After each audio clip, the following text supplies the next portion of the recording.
Hello students, आज हम कक्षा 11वीं की पाठ्य पुस्तक आरोह का पाठ स्पीति में बारिश का भाग 2 शुरू करने वाले हैं। इससे पहले हम इस पाठ का भाग 1 पढ़ चुके हैं।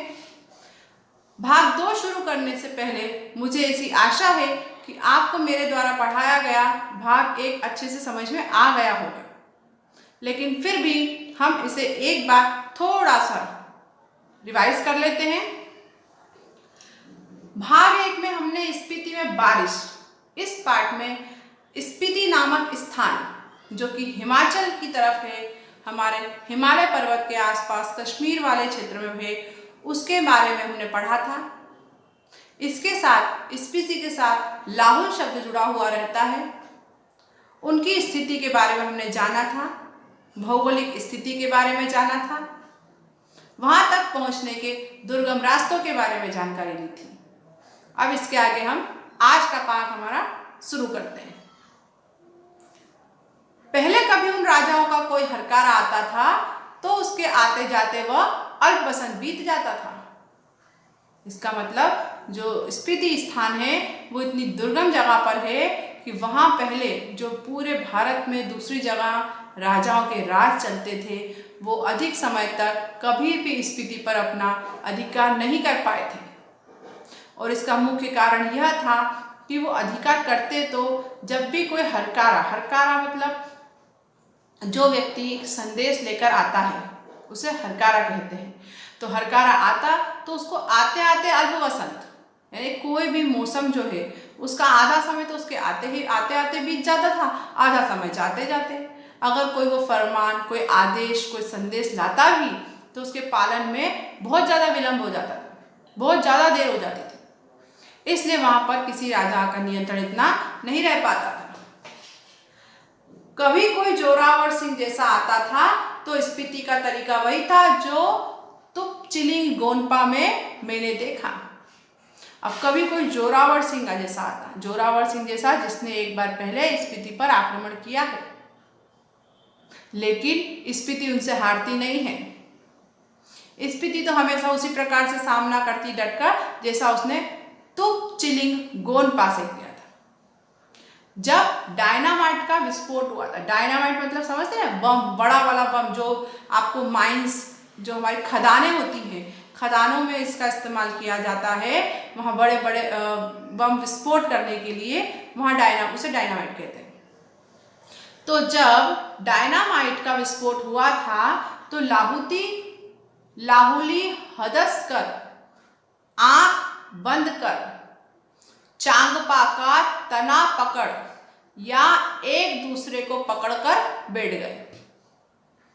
जब वो बम विस्फोट हुआ था तो पूरी जो लाहुली प्लेस है पूरी तरह से डर, दहशत, ऐसा माहौल हो गया था। आंखें बंद कर ली थी और चांगपा का तना पकड़ लिया था और एक दूसरे को कस के पकड़कर बैठ गए। और जब धमाका गुजर गया तो फिर डरते डरते आंखें खोल दी।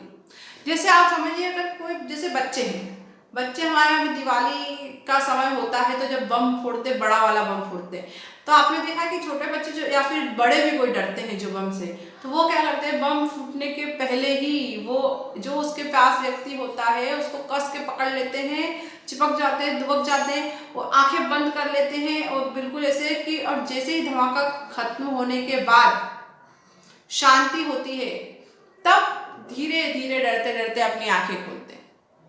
उसी प्रकार की स्थिति वहां थी। जोरावर सिंह के आक्रमण के समय स्पीति के लोग घर छोड़कर भाग गए। उसने स्पीति को और वहां के विहारों को लूटा। यह अप्रतीकार शायद स्पीति की सुरक्षा की पद्धति है। अप्रतीकार, पहले तो अप्रतीकार मतलब किसी को मना नहीं करना। यहाँ ये बता रहे हैं कि जब जोरावर सिंह का आक्रमण हुआ था तो वहाँ के लोग क्या चले गए, सब घर छोड़ के चले गए घबराने की वजह से, और उसने वहाँ के विहारों को लूटा। विहारों मतलब बौद्ध धर्म के जो उनके साधु संत, जो बौद्ध भिक्षुक होते हैं, उनके रहने का स्थान विहार होता है। उसने वहाँ के विहारों को लूटा और ये जो स्पीति का तरीका था कि स्पीति ने उसे आने दिया अपने तक भी, ये उसकी सुरक्षा की पद्धति थी। सुरक्षा की पद्धति क्यों थी कि वो शायद इसी तरह से अपने आसपास जो भी व्यक्ति होते हैं उन्हें इसी प्रकार से देखती है, क्योंकि उसकी सुरक्षा की जिम्मेदारी तो स्वयं प्रकृति ने उठा रखी है। अब स्पीति की जनसंख्या लाहौल से भी कम है। लाहौल स्पीति पाठ के शुरू में हमने पढ़ा था, दो अलग स्थान होने पर भी दोनों को एक साथ ही बोला जाता है और दोनों को ही एक साथ ही मानकर जनसंख्या और क्षेत्रफल की गणना की जाती है। तो स्पीति की जनसंख्या लाहौल से भी कम है और 1901 की जनगणना के अनुसार, तो जनगणना हर 10 सालों में होती है। पिछली जनगणना हमारी 2011 में हुई थी, अब अगली 2021 में होने वाली है। इसी प्रकार से ये जो आंकड़े हमें दिए गए हैं ये 1901 की जनगणना के दिए गए। जनगणना मतलब हमारे देश की जनसंख्या की जानकारी कि हमारे देश में कितनी जनसंख्या है। उस समय स्पीति में लाहौल से भी कम लोग थे, 3231 थी और 1971 की जनगणना के अनुसार 7196। ये इसकी जनगणना के आंकड़े हैं। इसका क्षेत्रफल मुझे 1971 की जनगणना में लाहौल के साथ जोड़कर मिला है, मतलब इसका स्पीति का अलग से क्षेत्रफल नहीं दिया गया है। लाहौल का और स्पीति का दोनों का एक साथ क्षेत्रफल दिया गया है जो 12,015 वर्ग किलोमीटर है।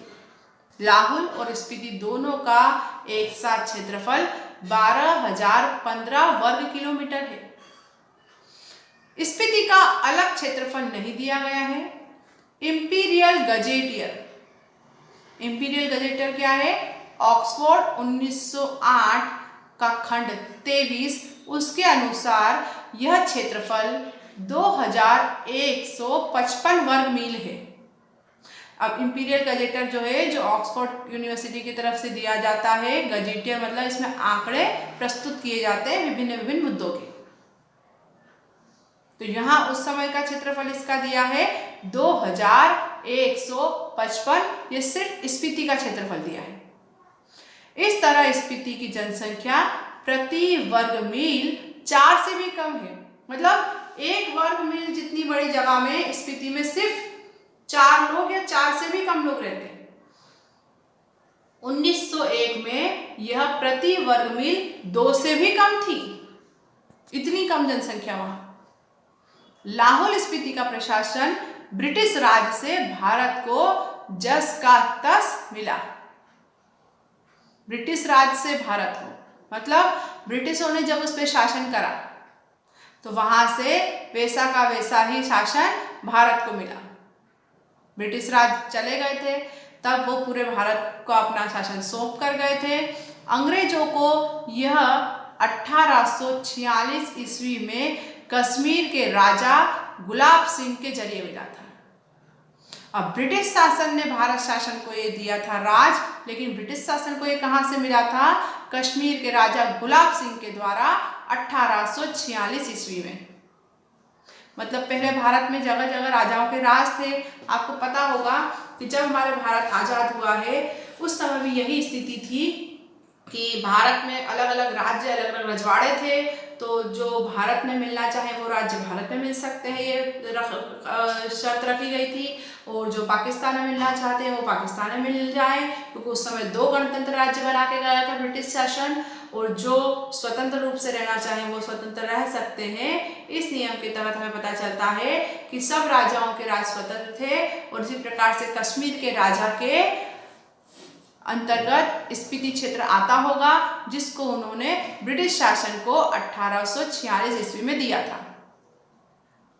अब अंग्रेज इनके जरिए पश्चिमी तिब्बत के ऊन वाले क्षेत्र में प्रवेश चाहते थे। अंग्रेज क्या चाहते थे?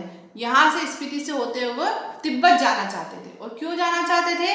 वहाँ जो ऊन वाला क्षेत्र है, मतलब कि वहाँ से वो ऊन लेकर उसका व्यापार कर सके। तिब्बत में अंग्रेजी साम्राज्य के दूरगामी हित भी थे। भविष्य को देखते हुए अंग्रेजी साम्राज्य तिब्बत पर अपना अधिकार करना चाहता था। लेकिन बात जो भी हो, 1846 में कुल्लू, लाहौर, स्पीति ब्रिटिश अधीनता में आ गए, मतलब ब्रिटिश राज के गुलाम हो गए। 1846 ईस्वी में कौन कौन सी जगह है? कुल्लू, लाहौर और स्पीति पहले सुप्रिटेंडेंट के अधीन थे। ब्रिटिश गवर्नमेंट के जो पहले सुप्रिटेंडेंट थे उसके अधीन बने ये तीनों जगहें, तीनों स्थान। फिर 1847 में वे कांगड़ा जिले में शरीक कर दिए गए। मतलब इन तीनों जगहों को 1846 में तो ब्रिटिश सरकार ने अपने अधीन ले लिया, वहाँ के पहले सुप्रिटेंडेंट के कंट्रोल में उनको पूरा दे दिया। उसके बाद में 1847 में वे सारी जगहें, वो सारे स्थान कांगड़ा जिले में शरीक कर दिए गए, मतलब उसमें मिला लिए गए। लद्दाख मंडल के दिनों में भी स्पीति का शासन नोनो द्वारा चलाया जाता था। अब नोनो किसे कहा जाता है? जो एक स्थानीय शासक होता है, जहाँ वहाँ का जो लोकल शासक होता है, वहाँ की देखरेख करने वाला जो वहाँ का एक स्थानीय राजा शासक, पूरी तरह से उसको राजा नहीं कह सकते हैं क्योंकि बहुत छोटी जगह का होता है, इसलिए उसको नोनो कहते हैं। तो लद्दाख मंडल के दिनों में भी, जब लद्दाख मंडल बनाया गया था, उस समय भी स्पीति का शासन था वो नोनो के द्वारा चलाया जाता था। मतलब ब्रिटिश सरकार सीधे उस पर शासन नहीं करती थी। ब्रिटिश भारत में भी कुल्लू के असिस्टेंट कमिश्नर के समर्थन से यह नोनो कार्य करता था। कुल्लू में भी यह काम कौन देखता था? नोनो, असिस्टेंट कमिश्नर के समर्थन से देखता था। नोनो वही स्थानीय शासक। इसका अधिकार क्षेत्र केवल द्वितीय दर्जे के मजिस्ट्रेट के बराबर था। इस नोनो का अधिकार क्षेत्र कितना था? द्वितीय दर्जे के, मतलब सेकंड ग्रेड मजिस्ट्रेट जो होते हैं उसके बराबर इनका अधिकार होता था। लेकिन स्पीति के लोग इसे अपना राजा ही मानते थे। वहाँ के जो स्थानीय लोग थे, स्थानीय जनता थी वहाँ की, वो सब उस नोनो को अपना राजा मानती थी। राजा नहीं है तो दमयंती जी को रानी मानते हैं। अगर वहाँ राजा नहीं है कोई तो वहाँ के लोग किसको रानी मानते हैं? दमयंती को। अब दमयंती कौन है? वहाँ की ऐतिहासिक रानी है, बहुत प्रसिद्ध रानी रही है इतिहास की, इसलिए लोग उन्हें रानी के रूप में स्वीकार करते हैं। अब 1873 में स्पीति रेगुलेशन पास हुआ, जिसके तहत लाहौर और स्पीति को विशेष दर्जा दिया गया। ब्रिटिश भारत के अन्य कानून यहाँ लागू नहीं होते थे। रेगुलेशन के अधीन प्रशासन के अधिकार नोनो को दिए गए, जिसमें माल गुजारी इकट्ठा करना और छोटे छोटे फौजदारी के मुकदमों का फैसला करना था। अब 1873 में स्पीति रेगुलेशन, एक जो आपने देखा है भारत में ब्रिटिश शासन रहा है, उसने समय समय पर अलग अलग एक्ट पास करे हैं, मतलब नियम पारित करे हैं, अधिनियम पारित किए हैं। तो ऐसा स्पीति का एक रेगुलेशन 1873 में पास होता है, जिसमें लाहौर और स्पीति दोनों को विशेष दर्जा मिल जाता है और ब्रिटिश भारत के ही अन्य कानून जो दूसरे पूरे भारत में लागू है वो कानून यहाँ पर लागू नहीं होते हैं। यहाँ पर तो रेगुलेशन के अधीन प्रशासन के जो अधिकारी हैं वो ब्रिटिश प्रशासन का जो पूरा अधिकार है वो नोनो को देते हैं, जिसमें से कुछ अधिकार क्या है? माल गुजारी इकट्ठी करना, मतलब कर एकत्रित करना या टैक्स इकट्ठा करना, और छोटे छोटे फौजदारी के मुकदमों का फैसला करना, मतलब फौजदारी मुकदमे जिसको हम लोग कहते हैं कि लड़ाई झगड़े वाले मुकदमे जो भी होते हैं, ऐसे सारे मुकदमे छोटे छोटे जो होते हैं उनका निपटारा यहाँ हो सकता है, नोनो उसको कर सकता है। उसके ऊपर के मामले वो कमिश्नर के पास भेज देता था। उन दिनों लाहौर स्पीति का वृत्तांत कांगड़ा जिले के अंतर्गत कुल्लू तहसील में मिलता है। अब छोटे फौजदारी मुकदमों के अलावा कोई बड़ा मामला होता था तो उसको कमिश्नर के पास भेजा जाता था, और उस समय लाहौर स्पीति का वृत्तांत कांगड़ा जिले के अंतर्गत, मतलब कि लाहौर स्पीति के बारे में जानकारी या उसकी चर्चा कांगड़ा जिले के अंदर होती थी, क्योंकि अभी हमने पढ़ा कि इन तीनों स्थानों को अंग्रेज सरकार ने फिर किस में मिलाया था? कांगड़ा जिले के अंदर मिलाया था, लाहौर, स्पीति और कुल्लू में। कुल्लू तहसील में मिलता है। अब कुल्लू कहाँ मिल जाता है? फिर तहसील में मिल जाता है। पहले ये सब कांगड़ा में होते हैं, अब लाहौर स्पीति कांगड़ा में आता है और कुल्लू तहसील में मिल जाता है। स्वराज्य के बाद 1960 में लाहौर स्पीति पंजाब राज्य के अंतर्गत एक अलग जिला बना दिया गया। आज़ाद हम कब हुए थे, स्वराज हमको कब मिला था, 1947 में। उसके बाद 1960 में लाहौल स्पीति पंजाब के राज्य के अंतर्गत मिला लिया गया। पंजाब राज्य है हमारे यहाँ, उसमें मिला लिया गया और उसको अलग जिले का दर्जा मिला, जिसका केंद्र केलंग में है। उसका पूरा शासन केलंग में से होता है। 1966 में जब हिमाचल प्रदेश राज्य बना तो लाहौल स्पीति उसका उत्तरी छोर का जिला हो गया। यह देश का सबसे अधिक दुर्गम क्षेत्र है। जब लेकिन हिमाचल प्रदेश पंजाब के बाद राज्य के रूप में अस्तित्व आया है तो फिर ये लाहौल स्पीति उसके उत्तरी छोर के जिले हो जाते हैं और ये देश का सबसे दुर्गम मतलब सबसे कठिनाई से वहां पहुंचा जा सके ऐसा स्थान है। अब हम इस भाग को यही समाप्त करेंगे। इसके आगे का पाठ हम अगले भाग में पढ़ेंगे। आशा है आप सभी को ये अच्छे से समझ में आया होगा। आप घर पर फिर से एक बार अपनी पुस्तक से इसको पढ़ने का प्रयास करें।